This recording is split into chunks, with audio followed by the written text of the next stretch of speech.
ദാരിദ്ര്യം ഒരു നിറവാണ്, കുറവല്ല.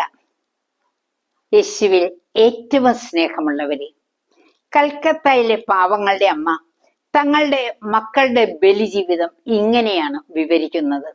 ഞങ്ങൾ ഭിക്ഷ യാചിക്കും, കിട്ടുന്നത് കൊണ്ട് ജീവിക്കും. എന്തെങ്കിലും കുറവ് വന്നാൽ ഏറ്റവും വില കുറഞ്ഞതേ വാങ്ങൂ.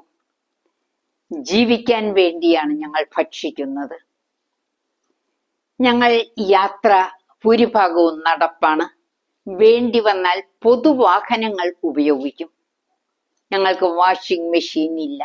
പലരും ഓഫർ ചെയ്തെങ്കിലും കൈകൊണ്ട് ഞങ്ങൾ വസ്ത്രങ്ങൾ ശുചിയാക്കുന്നു. ഓരോരുത്തർക്കും സ്വന്തമായി ഒരു കാശുരൂപം, ഭക്ഷണം കഴിക്കാനുള്ള പാത്രം, ഒരു പായ. മാത്രമല്ല, ഒരിക്കലും ദിവ്യബലിയിൽ പങ്കെടുക്കാതെയും 1 മണിക്കൂർ ആരാധന പ്രാർത്ഥിക്കാതെയും ശുശ്രൂഷയിലേക്ക് ഞങ്ങൾ പോകാറില്ല. പ്രിയപ്പെട്ടവരെ, നമ്മളുടെയൊക്കെ ജീവിതം ഒന്ന് പരിശോധിച്ചു നോക്കാം. ലളിത ജീവിതം നാം പരിശീലിക്കേണ്ടതാണ്. സമ്പന്നരിലേക്കല്ല, ദരിദ്രരിലേക്ക് നമുക്ക് കണ്ണുകൾ ഓടിക്കാം. വിശുദ്ധ മത്തായിയുടെ സുവിശേഷം 5-ാം അധ്യായം 2-ാം തിരുവചനം, ആത്മാവിൽ ദരിദ്രരായവർ ഭാഗ്യവാന്മാർ.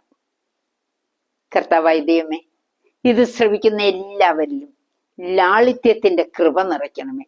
ഇല്ലായ്മയെക്കുറിച്ച് ദുഃഖിക്കുകയല്ല, അതിൽ ആനന്ദിച്ചുകൊണ്ട് പ്രാർത്ഥനയിലേക്ക് അവർ മുന്നേറട്ടെ. പരിശുദ്ധ അമ്മയുടെ സംരക്ഷണം എല്ലാവർക്കും ലഭിക്കട്ടെ. പിതാവിന്റെയും പുത്രന്റെയും പരിശുദ്ധാത്മാവിന്റെയും നാമത്തിൽ ആമേൻ.